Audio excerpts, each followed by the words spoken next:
So you can see why the seed of self-hatred is planted in the minds of the black man. All right. We spend a lot of time about what it does to us, but we got to look at it because I've told you before, every maladaptive characteristic in the black psyche is there for white folk. And it's not purely there because they hate you, or they misunderstand you, or they don't know who you were, what you're. It has nothing to do with all of that.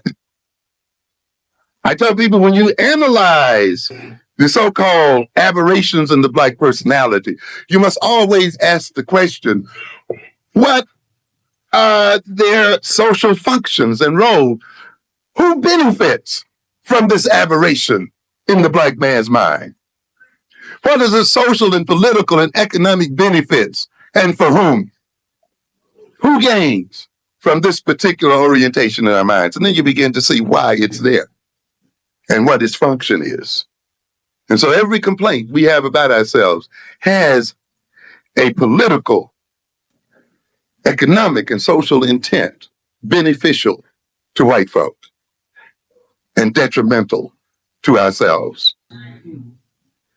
And that means then somewhere along the way, we became possessed by these orientations, and they were implanted in our personalities.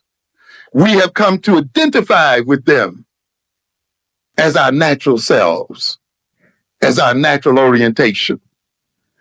We have assumed that they represent who we are.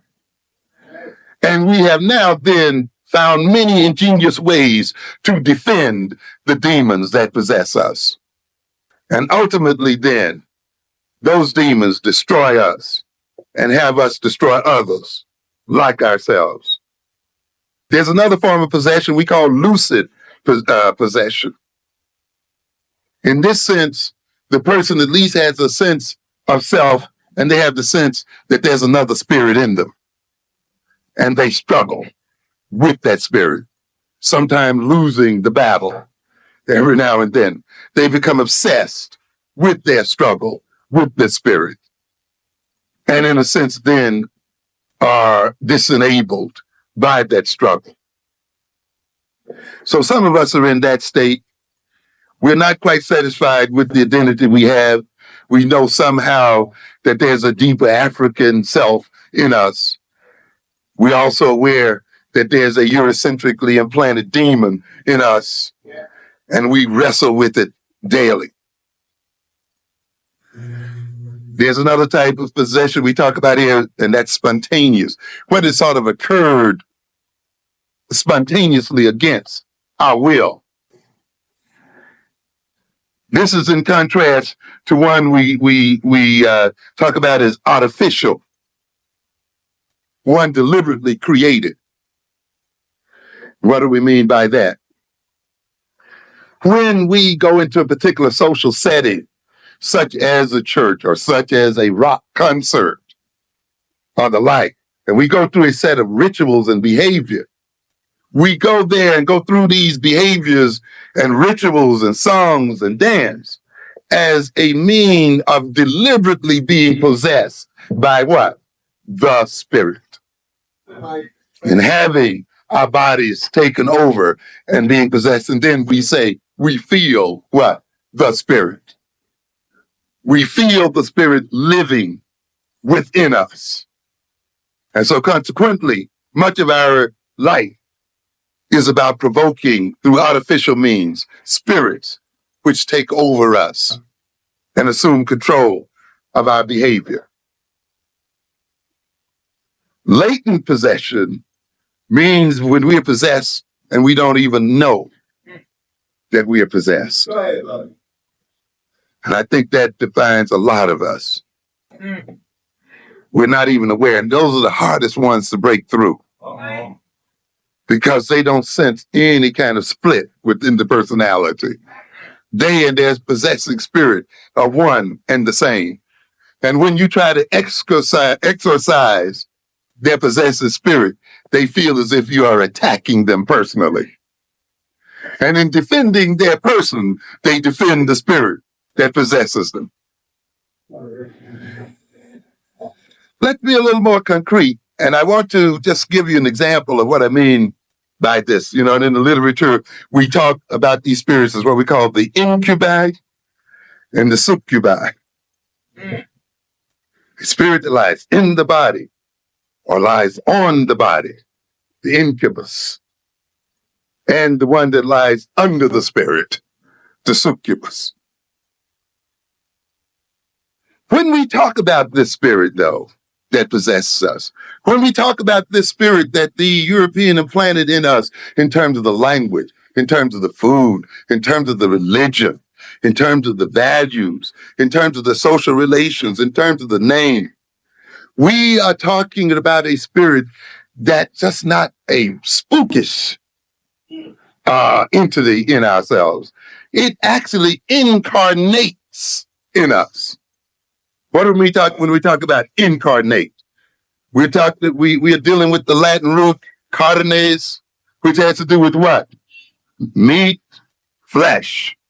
In other words, the spirit comes to dwell in our very flesh and comes to sculpt our very bodies. And therefore, the spirit is a physical thing as much as it is a psychological thing. The bodies that we have tonight, ladies and gentlemen, are bodies that have been created by the European experience and are not our natural bodies as African people. Just as the surface of our bodies reflect the influence of another people, the very internal nature and the physiology of our bodies reflect those people as well. That's why when you get rid of them, you're going to have a healing experience.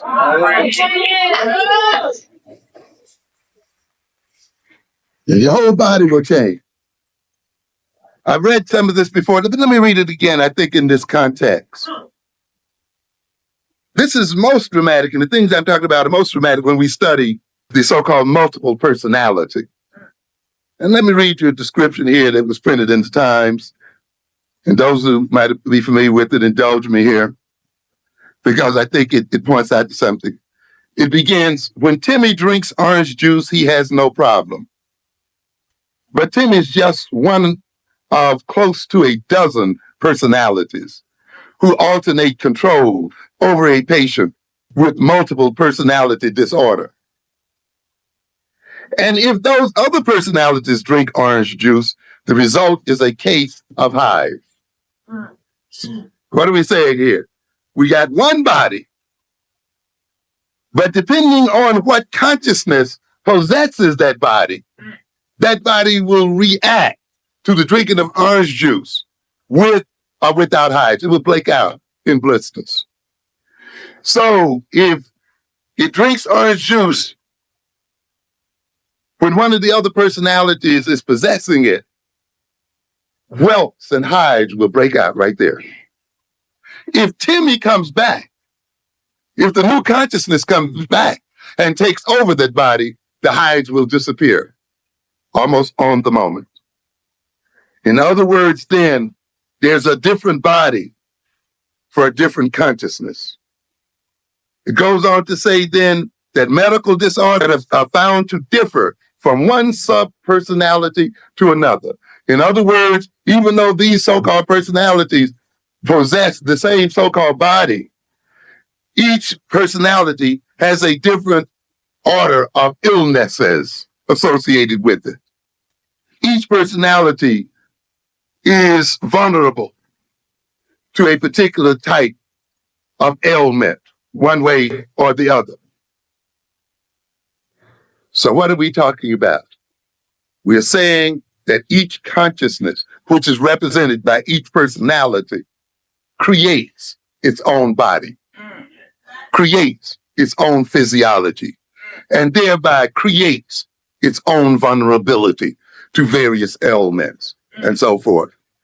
You see, you get people in medical school who try to teach you that disease only occurs as a result of some kind of viral syndrome or some kind of entry into the body of some bacteria, other thing. And certainly that is a part of it. And certainly there's reality there. But the body must interact with the viruses and must interact with the disease entity. And this is what we talk about when we talk about the immune system. That health is not necessarily the absence of the disease, but the capacity of the body to resist the disease, to stand up against the disease. And so consequently then, when these bodies are taken over by different personalities, these personalities apparently change the nature of the immune system of those bodies, making them vulnerable to diseases when one personality is present and not so when another is present. Which means, ladies and gentlemen, then, that the nature of the consciousness which possesses us as persons will to a degree determine the illnesses to which we are vulnerable as a person and as people.